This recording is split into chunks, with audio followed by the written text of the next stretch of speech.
Ya. Kang, ini juga sempet nih, Mang. Ada yang ngomong katanya. Ada juga yang bilang Tritunggal. Itu maksudnya apa, Kang? Kan tri gimana juga 3, tapi ini jadi tunggal. Betul. Jadi 3 unsur ini harus manunggal, kudu ngahiji.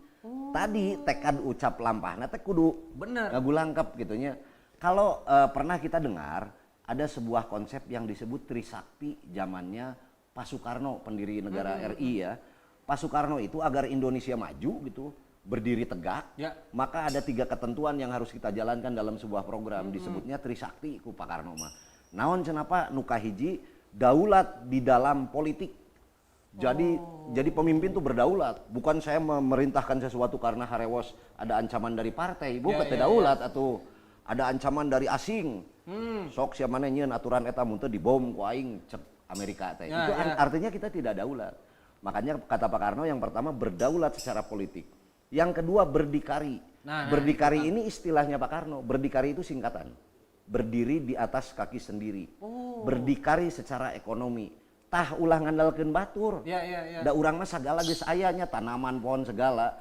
Segala kita udah punya, sebetulnya tidak perlu ada lagi yang kita import dari luar sebetulnya. Karena gitu. secara ketahanan pangan kita pasti bisa. Iya, tapi kok sekarang import berarti tidak berdaulat ya secara politik. Nah jadi berdaulat secara politik, lalu berdaulat secara ekonomi. Yang terakhir adalah berdaulat secara kebudayaan.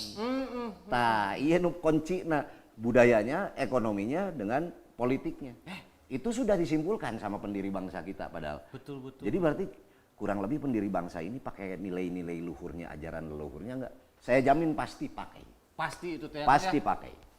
Sekarang sedikit. Nah, Kang. Pada saat munculnya nama Indonesia, apakah ada yang tahu kapan, tanggal berapa? Dah kalau kita baca sejarah disebutnya Hindisya. Indus, India kadang-kadang disebut atau Hindi gitu. Semenjak kapan namanya jadi Indonesia? Gitu 17 Agustus 1945. Tidak, bukan, jauh sebelum itu sebetulnya. Sebelum itu tahun 26-an ya, 27. Waduh. Pada saat kami putra-putri Indonesia. Nah, udah ada istilah Indonesia tuh. Iya, Yang saya mau bahas di sini adalah kenapa namanya mesti Indonesia.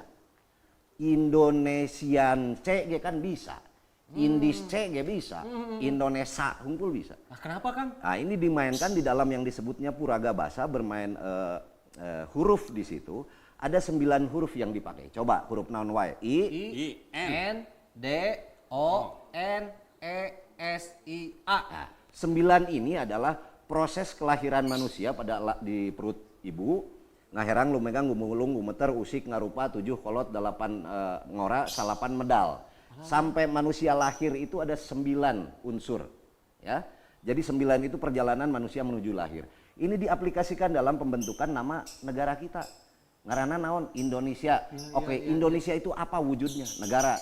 Kalau negara kan fisik ya. Fisiknya negara. Betul. Makanya saya tuliskan tadi urat-oret. Nih. Apa nih, Kang? Indonesia. 9 huruf ya? Iya. Itu ragana.